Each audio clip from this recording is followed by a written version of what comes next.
Are you an award-winning studio, Craig? The only award we ever won was for a hack day that we entered, and that's still in our office with the wrong date on it because they printed the wrong date on it, and that's the only award we've ever won. Did you pay for the actual physical trophy? No, no, that Yeah, it's a free one. it was just a fun day. Yeah, the award stuff. What to say about that? It's that's to some extent a little bit like Instagram, or Twitter or Facebook. So the credibility thing. Yeah, you see the fact that they are an award-winning design studio, just like they might be an award-winning design studio with 30,000 followers on Instagram, and you presume they are better than everybody else at what they do, and you presume you should be aspiring to be exactly like them. But often the truth of the matter is that that's not true at all, and the way that people win awards is by buying them. Hi, I'm Craig Burgess. I'm co-owner and creative director of Genius Division based in Barnsley in the UK. Hi, I'm Richard Baird, founder and editor of BP&O. That's ultimately that's the result. You buy your place into an award and your work might win. Yeah, there's many hidden filters that exist in the world, and the awards program is a good example. Even if you have a not-for-profit running an awards program, there are biases and demographics that are intrinsic to the process of do I feel if you're from, say, Barnsley, will that shape anybody's understanding of the work, or that the difficulties or the practicalities are shaping the outcome there, or the expense of printing out presentation boards and sending those in. You're using your designers and the designers' time to print those out and to set the pages up and to write the descriptions of the projects. Do you hire a copywriter to do that against a design studio that can't hire a copywriter to describe their projects? You assume all the boards are getting put out in front of everyone. How are people, when they're scanning them across the tables? There is a visual component to that draws you in, even if something is what we might describe as visually say idiosyncratic, very specific to a group of people, a particular community, may look quite unappealing to a particular person judging that kind of thing, and they won't take the time to read it. So there are just so many different filters that even if you're saying this is a not-for-profit for industry thing that elevates design, there are so many different things that potentially can undermine actually what their core idea is about moving the conversation forward. There isn't necessarily a transparent dialogue that is happening around the design process. You just know that there are 10 people that have been picked because of their profile, or let's be honest, that I have been picked to do things because I have a profile on Instagram, and people can use that profile in order to raise the profile of the event or the brand. So I still feel like and of course there's a financial aspect, right? That even if it is £50 to enter something, there is a barrier there where you may, is it worth it or not? And I've never entered anything until recently. The design studio that I work in, all of the young designers there have yellow pencils. I've never thought about it, and I thought I would love a yellow pencil. I never photograph my work. I never write about it. What is it that I have that I could at least enter? And I had the logo archive project, and I submitted that as a side hustle thing. But that's really just out of pure curiosity, not because I want to say I'm award winning. I just want to. I myself want to feel like I've done something that has value to the industry, or it's very difficult. You do want that sort of feedback, or I think ultimately we all want to be acknowledged, don't we? Even if I'm sat here saying basically awards are bullshit, it's still something that I'd still obviously love to win, and I don't want to discount the fact that some people enter them, because and it's also so I have all of these followers on Instagram, but that's almost not enough for me. I need institutional recognition. But I know even if I got institutional recognition, it still wouldn't be enough. And it's better that I just go back and put the money into producing real material things that interest people, and hopefully get them thinking about graphic design in new ways, or just fills them with joy every time they receive a zine, for instance. And I think more and more, and we're talking about sort of money in terms of capital, but also that kind of social capital, or the relationship you have with a community or group of people, or with an individual that you didn't know, that has value that far transcends the capital. The financial outcome of things is, if you've shaped or helped shape somebody's understanding of graphic design and move them in a new direction, or help them achieve something a bit quicker, because I've been so slow to learn things. And this is why I want to do this podcast, is can we help people move quicker by understanding our failures, move quicker and avoid those. So although we're talking about money here, I think we probably should be talking about value. Where is the value in graphic design? Yeah, that's a really good point. I think before we get to that, I just want to return one final time to survival, and it's linked into awards as well. The fact that awards is very much like a design studio's portfolio. It's the highlights of what they've been working on, and it's the stuff that you think will attract other people. It's marketing, ultimately. It's the thing that's going to attract more of the thing that you want to do. But the reality of running a design studio, or being a designer in any sense, is the day-to-day is the survival. And even if somebody has a yellow pencil or has 50 awards and they win awards all the time, they are still in the studio doing work that isn't ever going to be award winning. And we often think that there's kind of a very large disconnect between people who are winning awards and people who are famous online, that they are somehow massively better as a designer than somebody else.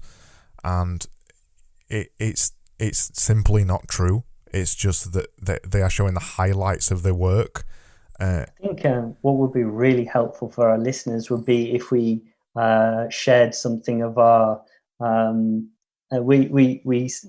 this is called this conversation, That's the Job, where we're really talking about the realities of graphic design. Maybe there's something we can share that just illuminates not the most banal activity as designers that we've had to engage in.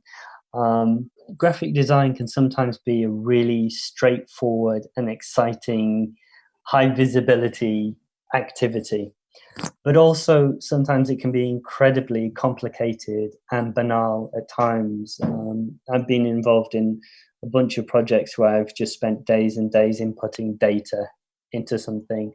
I remember very early on being in a design studio, and I was responsible for putting the images into the Screwfix catalog. For anybody that doesn't know what that is, it's a catalog of screws. It's lots of different tools as well, but there are just thousands of different screws that you could get. And I would have to, I would get a number, and then I would go through various folders looking for the image of that, and I would put the image into the Quark spread and put in the number, and I would just do that. And I was paid about, at the time I was very pleased with £15 an hour.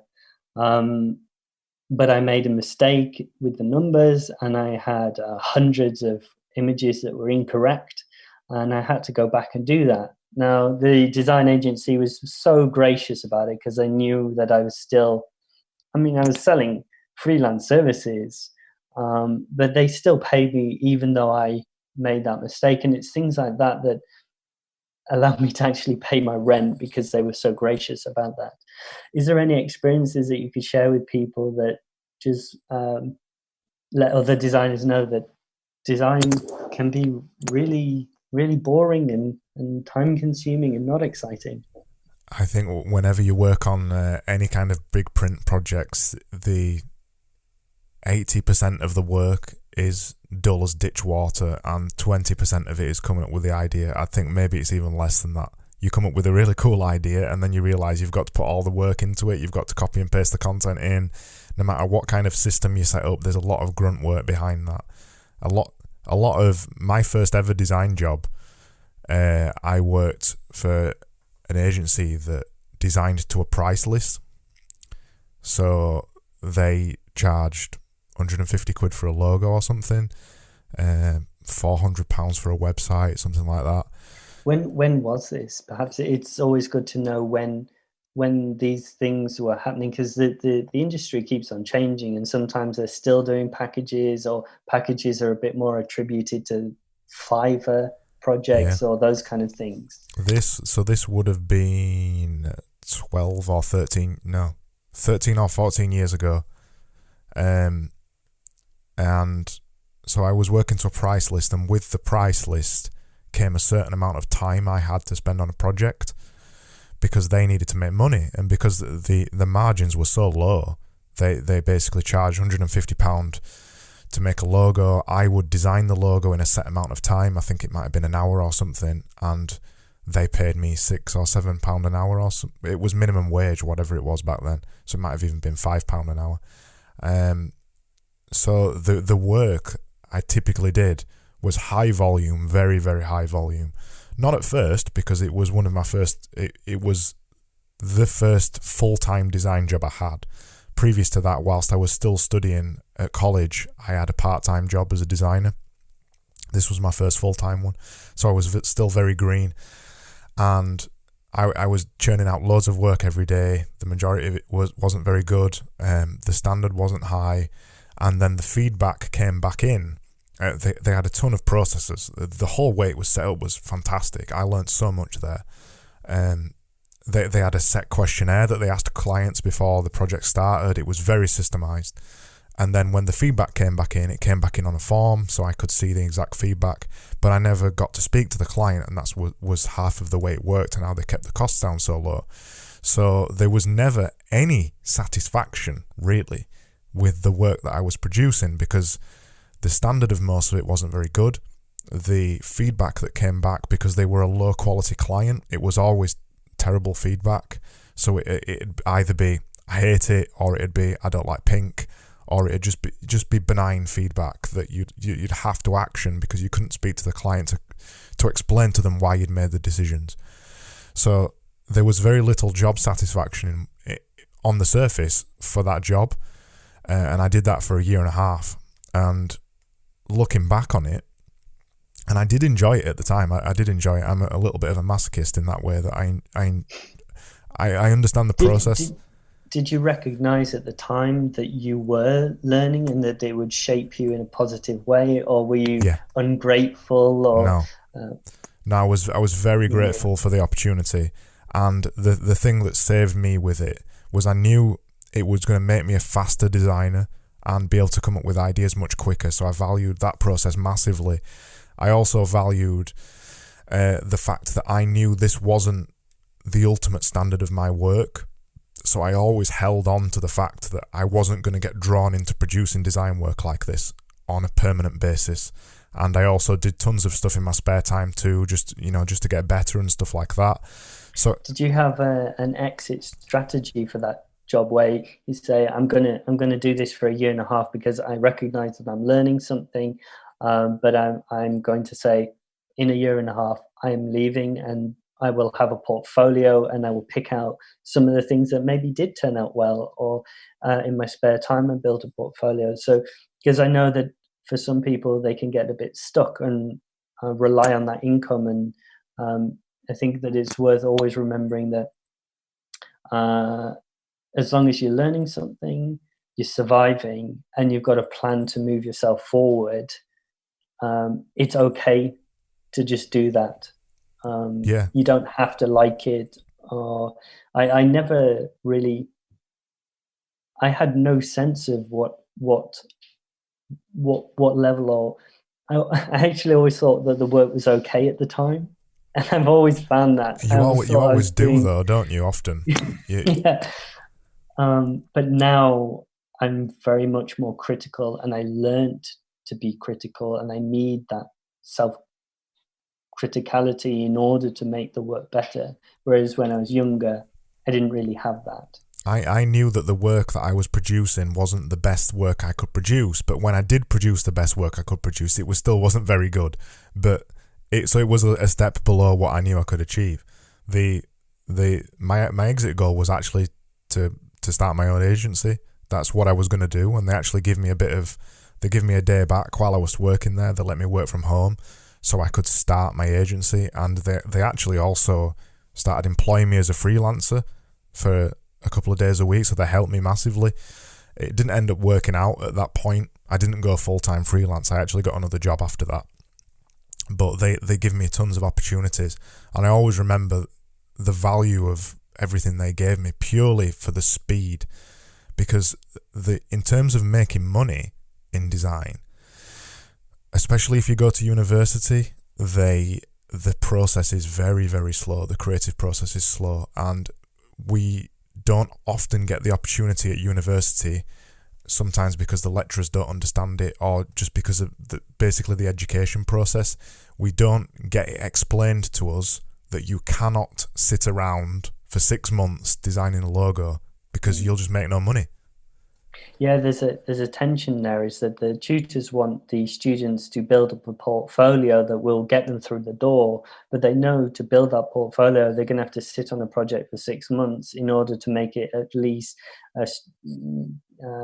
intelligent and beautifully executed. That if they ended up with a portfolio that was erratic and didn't have a conclusion or didn't have a research portion, that it'd be very hard to go into a studio and be able to talk about it. So, well, I was quite interested in just banging out lots of different things, but unfortunately I don't have a result. And so I found that I hired a young designer who had been at university, and she struggled with being able to generate lots of ideas. That she had a perfectionism inside of her, which I really appreciated. And she did have a capacity for ideas, but when I was paying her per day, all I needed was her ideas. I didn't need an art worker. I needed ideas. And that was the very first time that I actually understood what it was to hire somebody. The fear of paying somebody and not getting a result was so significant for me. And there was the fear, but I didn't want to say to her, I needed to ease her into it and say, look, please, can you just show me all of the iterations that you had before you got to that result that you showed me? And that's what I'm paying you for, that 20 different variations that you self-edited. I want to see that. And I see that in the design studio I have space in, where you have interns and young designers coming in out of university, and they're very slow. And I can see that the creative director in the studio is paying these people for their ideas, and I can see her frustration because she's dealing with even more overheads and huge clients, and she just needs the ideas quickly. And even I've been caught out by her, where even I am not generating ideas quick enough because I've been freelance and I can hide my process, and I always work directly with clients. So they're paying me for results, not for the ideas or the volume of ideas. And I've been disappointed in myself that I am I'm not as slow as a student, but that, of course, that's subjective. Some students are very, very quick at generating ideas, and their craftsmanship far exceeds my own. But going back to the survival, is I'm being paid for my ideas, and when I don't generate ideas, even though I've been in the industry for 15 years, I feel disappointed in myself that I haven't learned that quick enough. I think that tension part of it's really important, especially when it comes to making money, and that's the thing that if you are an employee of an agency, you don't always appreciate that you do have... You don't see it. No, you don't see the money. You do have the creative director looking at you thinking, work faster, but they don't always say it to you either, because they want you to explore your process, which is a difficult side of it too. And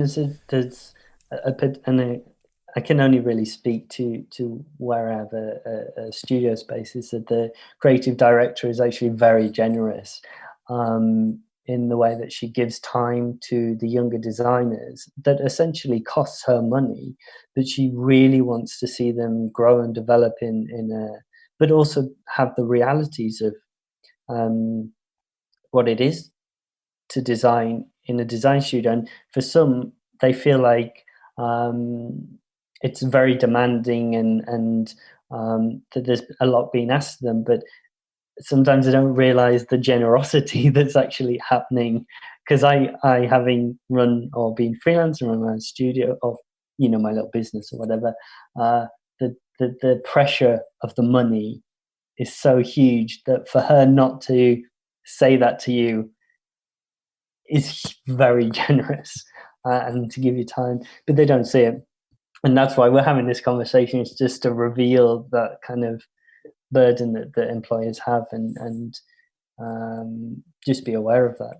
You are costing people money if you're not generating quick enough. Yeah, and every time you, not to scare people, but every time you get it wrong, that's another cost. And every time it takes another day longer than you said it would, that's another cost. And that's potentially a cost that hasn't been accommodated for. Sometimes, depending on the project, you might not have thought it was going to take this long. And that's I think that's the value side of exploring freelancing or running your own business, to understand that value. Because I've always had the end goal in mind that I wanted to work for myself. I've always really wanted to understand that inside an agency, so I have always been quite conscious of it. And I'm kind of, I don't know why I did it, but from my very first job, the very first full-time job, and I really appreciate the fact that I had to work quickly, and from then I also got shown a value of my work, so I could see the underpinnings of how my work was commercialized in a very, very obvious way. So I could see, well, I'm getting paid £6, it's took me 5 revisions, and they're selling it for 150 quid. So I could see there straight away. So I knew that if something went on too long, I knew that I'd cost them money. And it didn't feel particularly nice, but I got exposed to it really early, and sometimes you can not get exposed to that at all often, and it is of really, really good value to understand the money side of design and not just taking a wage. And it's been reshaped as well by technology and the global community now, where the abundance of people vying for design contracts or jobbing designers on Fiverr, driving down the cost or undermining the value of design services. Because if you haven't bought design services before, and then you're on YouTube and you're seeing these Fiverr adverts and you're going on Fiverr, what's your thoughts on that? For me, anyone that is starting to see design as a part of their business, even if they're engaging with Fiverr, it's that very early stepping stone that a lot of companies may never have considered. Or if you're the economy is demanding that a lot of people become businesses and self-employed, the creative economy, if you will, where if you want to get in cosmetics, you have manufacturers that will allow you to customize or formulate your own cosmetics, and you will package those up. There's not necessarily much difference in terms of formulation from these off-the-shelf companies, but you can brand it up and tell a story. And these companies or these individuals are now having to think, so how does this look? There are a lot more people that need design services, and it doesn't really matter how they enter it. They will eventually realize that maybe this packaging isn't working from Fiverr. Where do I go from here? Is there someone else that I can have a more direct relationship with? I may have to pay a little bit more. So it's the net gain. The conversation is happening now a lot further down the line, which I really appreciate. I've had clients that have said, well, I've done this route and this has got me here and I've done it for a year. I'd like to spend a bit more money now. We've had some return, but we're not getting to where we want to go. Can you help us? And so that kind of, it's part of an ecosystem, right? That Fiverr is one part of that. And so what's your thoughts on that? Yeah, I don't think it's devaluing it at all. I completely agree with you. I think it's raising the value because it's added that extra step for people to try out custom design to a certain point. They can employ a designer for a very little cost and understand the process and understand how it works, and it just helps everybody become a little bit more visually savvy, and everybody is now anyway. People are so visually savvy now. They understand brands. I agree. It's what I call like a design intelligence. They can a broader segment of society can understand how people or brands are communicating them non-verbally. I think Apple has a lot to do with raising the overall design intelligence of the wider society. But also people are more savvy to like a truthfulness. What is presented as looking authentic is not authentic, but there are so many different layers to corporate identity that you can get that first surface level and think, oh yeah, that's quite interesting, but you go one step further to the website or social media and it just falls apart. So that the design intelligence, I think, is broadening. Yeah, and clients appreciate it more, I think, as well. They appreciate the skill and the craft of it. I've always thought it's a little bit like competing agencies as well. Like I said before, the building that we work in, it has got quite a few agencies in there, and there's always this attitude to freelancers and agencies. Some of them have a competitive attitude where they will not talk to you, will not communicate with you, will not share anything, and the other ones, and I fall into this second category, will share everything, will tell you exactly how it is, will have those conversations because they all know that we're all in it together, and ultimately there's enough work for everybody. So as Fiverr and things like that become more popular, and 99 Designs and stuff like that, it makes everybody become more visually aware, it makes everybody develop a design intelligence, and it ultimately means there's more work for everybody too. And it just grows the creative industry and makes everybody more aware of what we're doing. And what about, so a lot of these, how do you transition? And this is a difficulty I had where I was essentially a logo designer for a very long time, that it was a very comfortable situation to be in because it's an entry point for a lot of people. There's a certain amount of money that I could get from it, and if I could do enough projects, I could pay my rent. But moving from that world of that comfort where I knew what I was doing, I just had to produce one asset. I knew how to output it at different color profiles and different file types.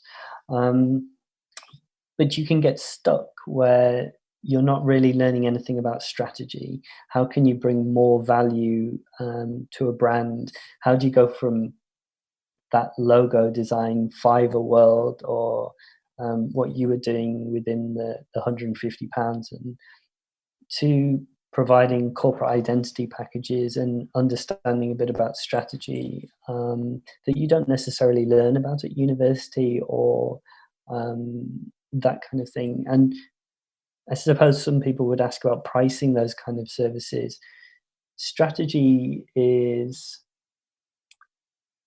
in some aspects it seems like magic, right? Where you do the workshops and you get the clients talking about their brand and their positioning, and you work out the channels, the best channels for communicating these kind of things. But it's very difficult to say, well, I've been in this industry freelancing 2 years. What do I actually know about strategy? Can I even offer that as a service? How much do I charge?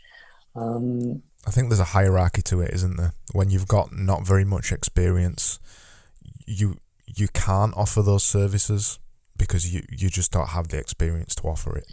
Unless I think strategy is being used a bit disingenuously. I've seen there are some people I've seen on Twitter, and they'll say designer, art director, and strategist, and I look at that work, and how can you have a strategy if you're just a logo designer? Yeah, To you're just a me, designer. yeah. To me, there is no strategy if you're a logo designer. It's the ever increasing inflation of job skills. I think not job skills. The actual terminology that we're using. I've seen this massively change over the past 5 or 6 years. When we first started Genius Division, we called ourselves web designers, and now you're a UX architect or a UX designer, or do you know what I mean? There's lots of different words that essentially are describing the same thing, and there's, particularly in web, there's a lot of people when these terms started coming out saying, well, I've always been considering the user interface because it's what I do, or I've always been considering the user experience because that's what a designer does. And I think there's an element of those people who are saying designer, strategist and things like that. They're trying to use the terminology to inflate the price of their product because or they're doing it because everybody else is doing it, and they feel like they have to call themselves a strategist because all the other logo designers are calling themselves strategists. I think it's just the terminology is changing, and a lot of people don't understand what strategy is and won't even offer it as a service. But then, there is the other side of it, the disingenuous people who may be saying they're doing strategy, but there isn't any strategy behind it whatsoever. Like putting grid lines on logos, for example.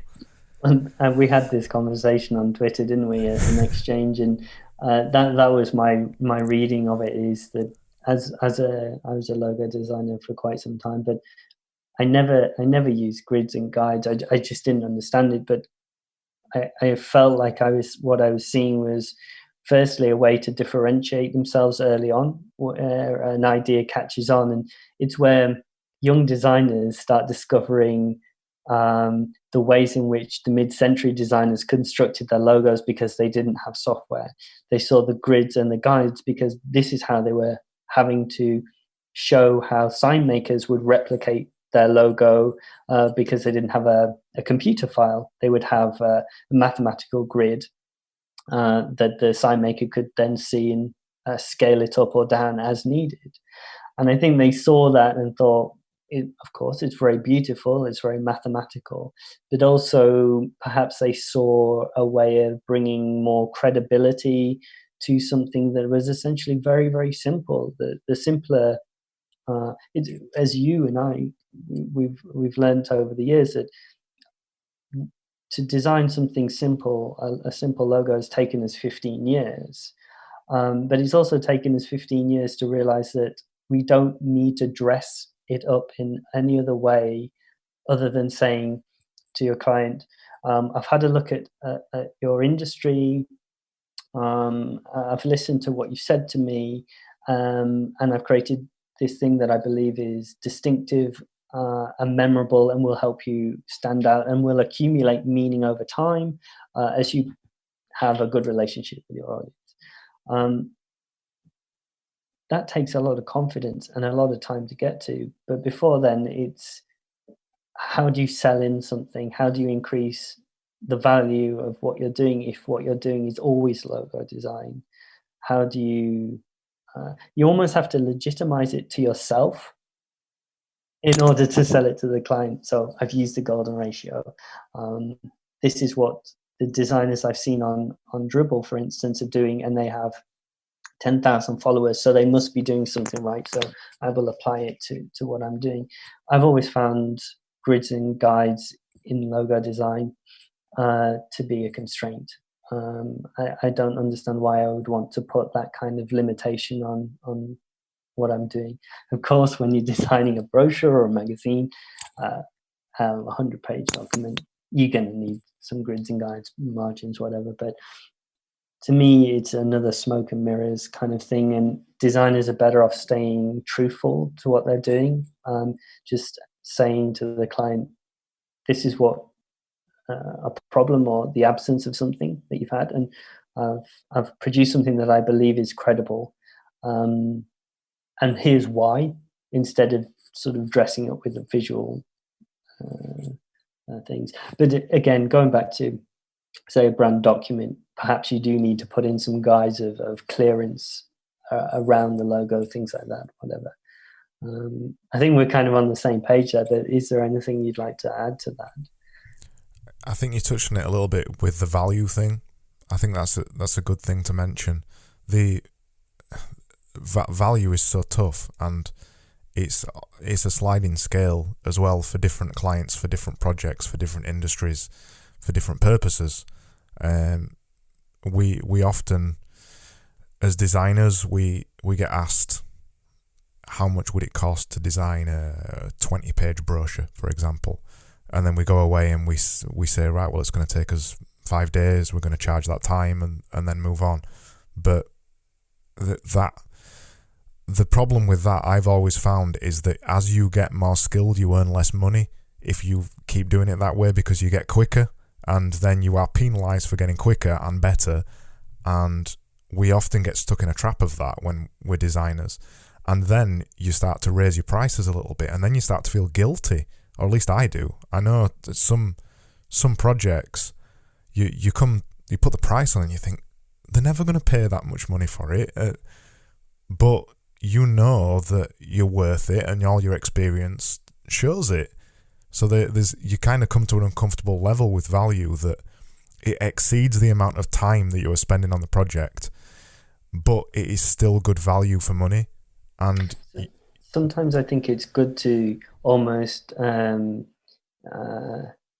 take some time to think about why a brochure from 1 year ago and a brochure now costs more. And you can say, well, I've learned that by setting something out like this, will have a tangible impact, that this is how people understand the printed object. Or I've learned that a large image on the left-hand side is better than having a large image on the right-hand side. Or this kind of grid makes it easier for people to read.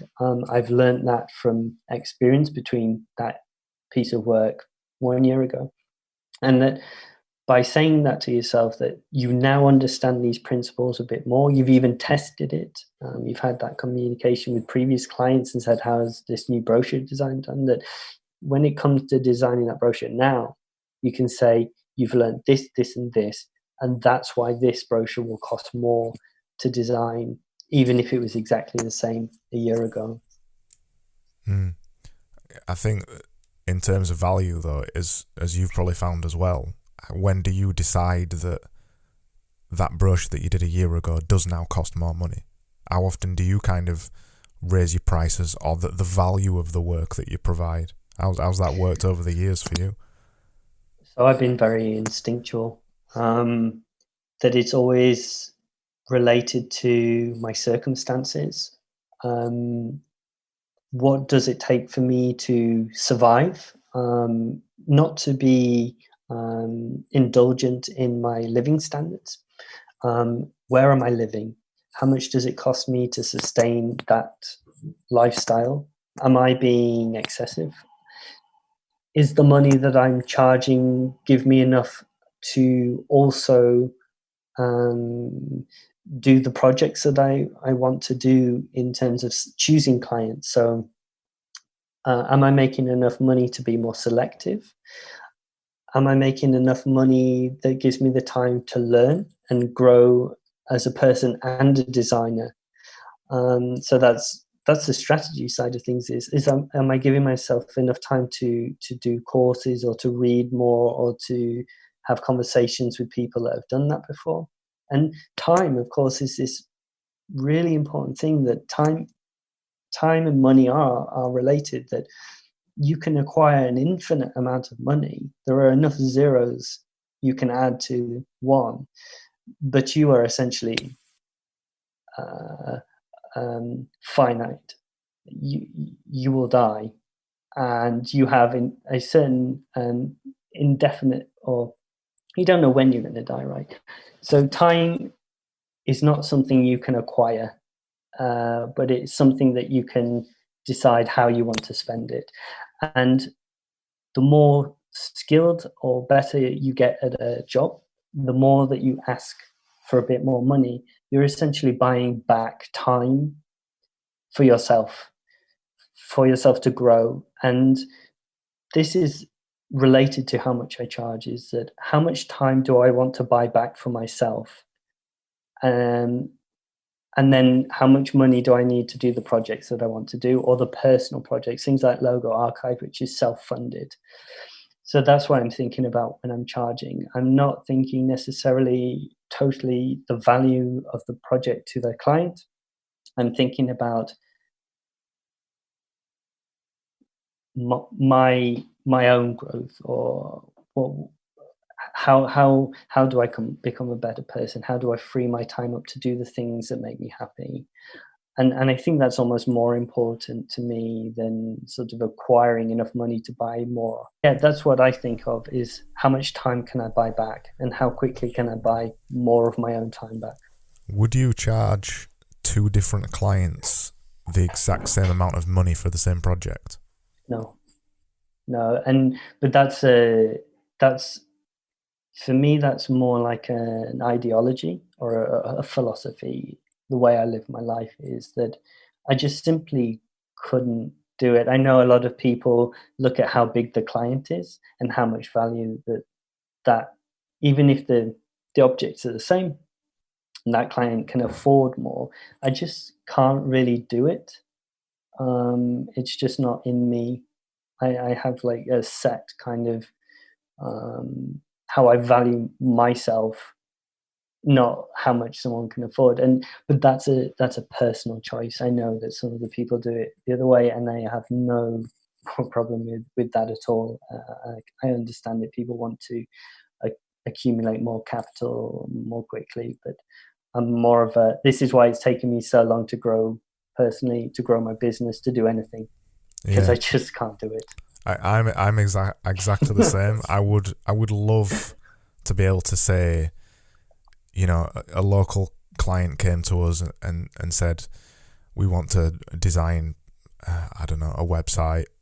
It's going to cost you X amount. And then Coca-Cola came to us for the exact same project. I'd love to be able to say to them, it's going to cost you £400,000, and they wouldn't even, you know, blink an eye.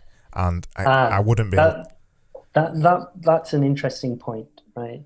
But that falls into my understanding, my worldview, is that there are companies like Coca-Cola that I have a deeper problem with in terms of the environmental impact, where corporations have become so big and cannot be governed, that I either won't work with them, or that working with them, even if I know that it will be problematic in terms of communication and process.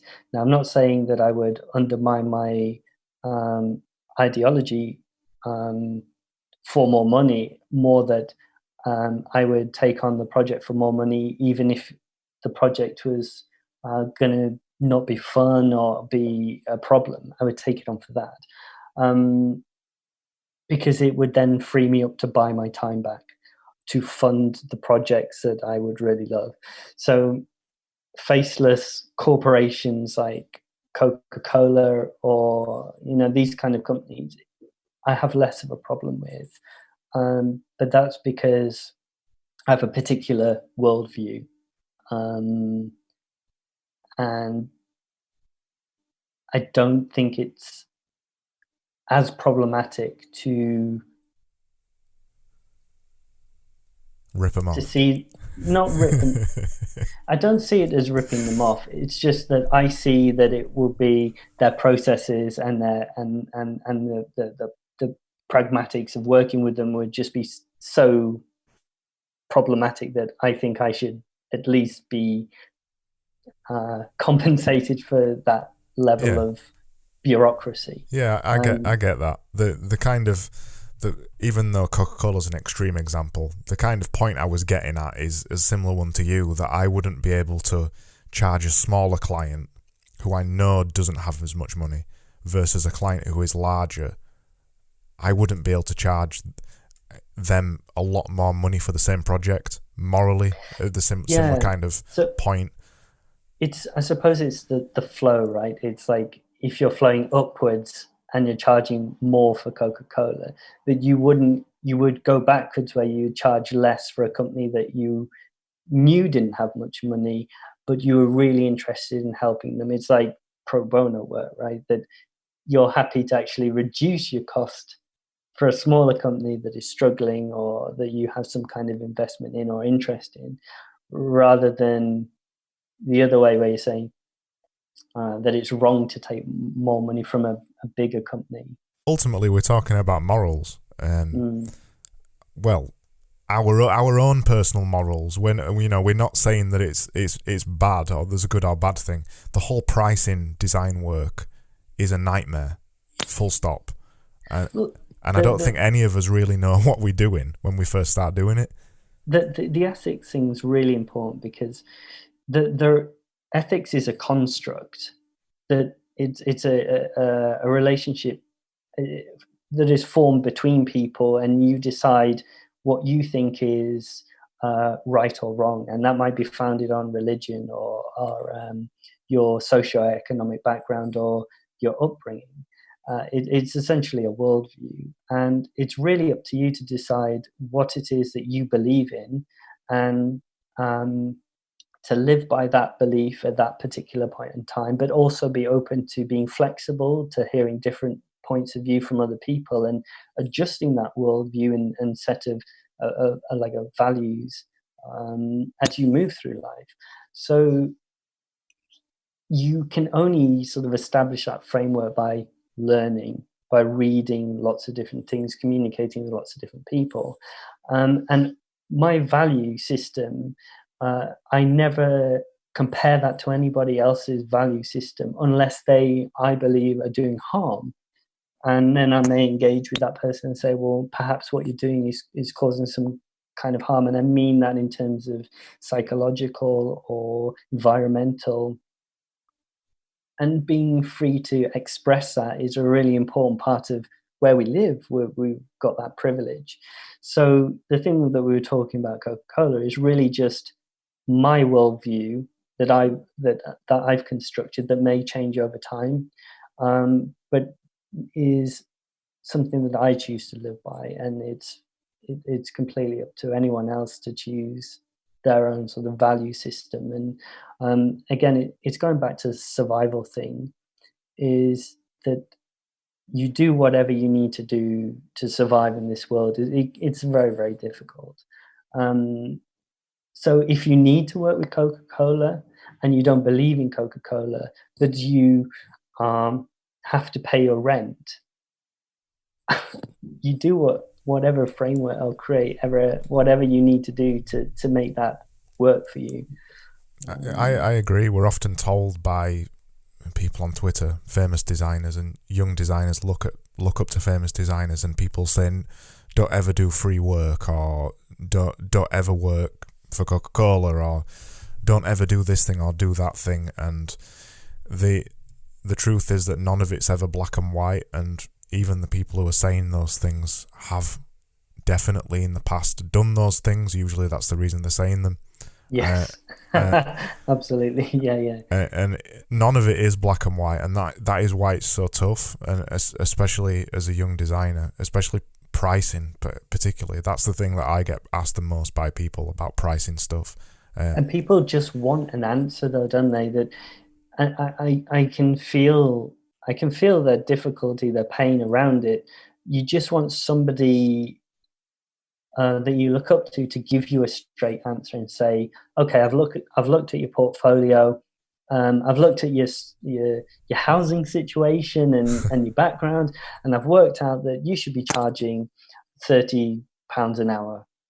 And actually, I think if you gave that answer to someone, they would say, "What? Only £30?"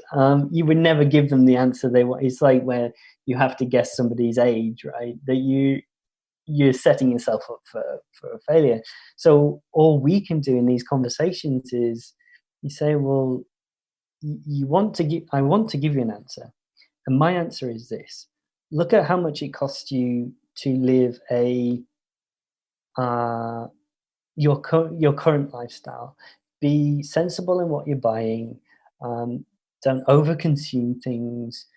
Don't make yourself miserable. Make sure you've got time for yourself, time for your family, time for the things you love, and work out how much it is that you need to be able to live that kind of life. If you want to improve certain aspects of your life, if you want to buy a bit more time back for yourself, and you've acquired a bit more experience from the last time you put your price up, put your price up. I don't know, like it can be completely arbitrary, right? You're just probing, just experiment. You know, you're going to lose some, you're going to win some. I still probe. There are things that I want to do with the zine. The next issue is going to cost me £3,000 to produce because I want to do more. So I'm probing new inquiries to see whether I can actually charge a bit more in order to fund that. It's not that I want to increase my lifestyle, the level that I'm living. I just want to fund this zine. I want this zine to go out to more people. I want them to see the joy in the mid-century symbols, all these kind of things. That's what my advice is to people. And it's based on some facts, right? You know how much you're paying for rent. You know how much your shopping is. You know how much it costs you to go play golf on Sunday. Whether you want to take Saturday and Sunday off. Maybe you want to take a day off during the week. Do you want that evenings to yourself?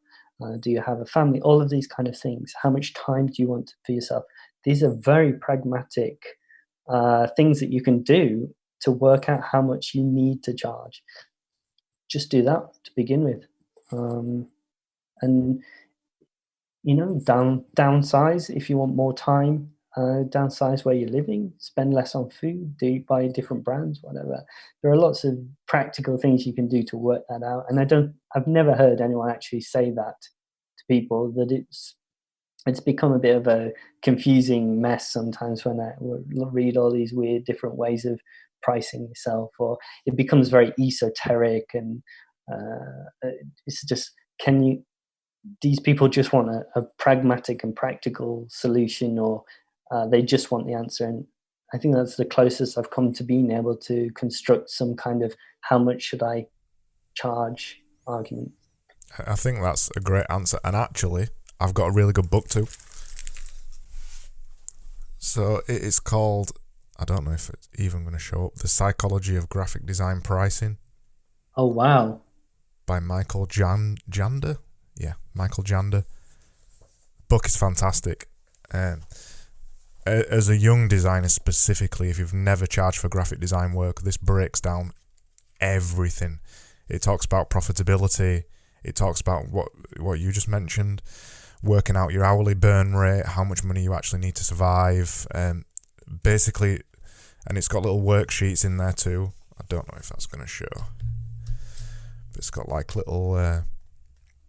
Oh wow, that really, okay, step by step, perfect. It's a step-by-step book on working out how much you should charge. Yeah, you're completely right. We've got to the point now where we get told it's wrong to charge by the hour, or it should be value-based, and it is very esoteric. And ultimately, it comes down to survival and how much you can survive on and how much you actually want to earn. And there's nothing wrong with that at all. There's nothing wrong with charging your time like that, because ultimately it's a job, isn't it? That's the job. Yeah. And the other thing is worth saying is that the world that we live in wants to productize everything. And there is this pressure that you should improve your lifestyle, that you should be making more money. This is the capitalistic program, right? GDP, increasing the profitability of the country, raising the value of the pound against other countries, whatever. So that's the message you get from government is work harder, work more, increase your living standards. I don't think you necessarily need to internalize that you need to and this is from someone that's gone through a lot of different things and not just sort of work related things but personal experiences where I found a freedom in buying my time back, that it's so easy for many different industries and I think it's sort of the Instagram thing and the social capital, this promise of visibility. If you keep on posting things, more people will know you and you'll feel more fulfilled, and that you should then productize that following and that kind of thing. That it's a very seductive and this has a psychological component, is that depending on your background and my own sort of growing up is that I needed visibility, right?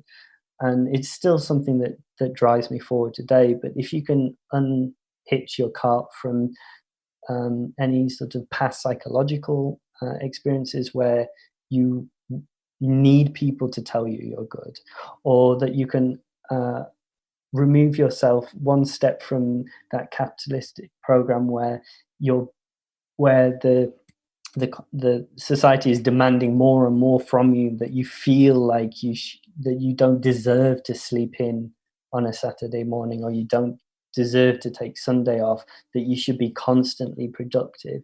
It's like lazy is this negative term now, that you can beat yourself up and say, I'm being lazy. It's perfectly fine to sit and watch TV for 5 hours on a weekend or whatever. That do what you need to survive. Do what you need to give time to yourself and your family. Give yourself enough money in which to learn and do things outside of graphic design, to explore other things, to grow as a person. And I think the other thing that I would like to stress is this difference between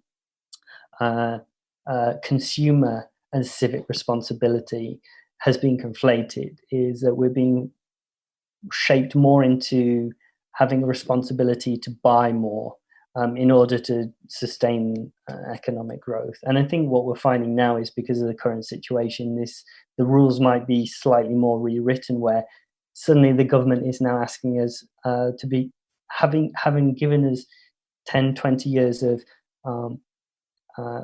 your consumer responsibility, is now asking us, oh no, do you remember civic responsibility? Do you remember the NHS that we weren't so interested in? Now now your civic responsibility is to stay at home. And I think this is really, really beautiful time to remember that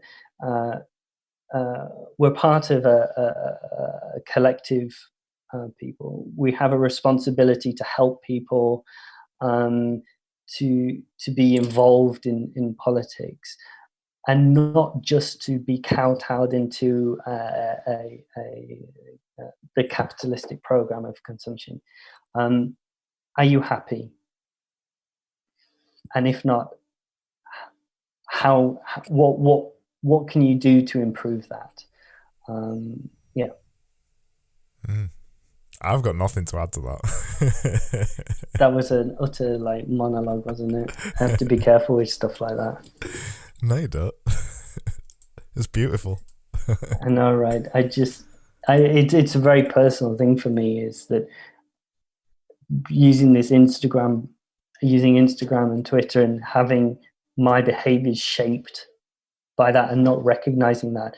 And just by learning the word algorithmic governance was actually so revolutionary for me, that I was being shaped, that I wasn't this notion of I am not a product. I'm actually the raw material in which I am being the ore is being extracted and traded between two different parties. I'm not actually being sold to. My information isn't being taken away from me to improve a service. It's actually been taken away so that two corporations can trade amongst themselves. So I'm no longer even part of that ecosystem. I'm kind of irrelevant. I'm collectivized, and that thing. And once you realize that, and you take a step back and you think, "Shit, what's important?" For me, I just at the moment, I just want to do logo archive. I just want to do my zines. People seem to like it, and I can do a bit of writing in between. Whatever I have to do in terms of client work to help me do that, that's fine by me. I think that's something that some people sometimes forget, that it's about doing more of what you like. I think in the early stages, particularly as a designer, sometimes you might be doing things that you don't like, and again, that's the job. There's always going to be elements of stuff that you don't like, but the overarching goal should be to either move towards something that you do like, that you enjoy doing, or and you believe in, and that you believe in, or find enjoyment in the things that you're already doing that you think don't have value, because they always have value, whether it's to progress your career or progress your life or your philosophy or whatever it is. I think that's perfect, right? Should we leave it at that? I think so, yeah. I feel like you were going to do like, no, that's the job. No, that's the job.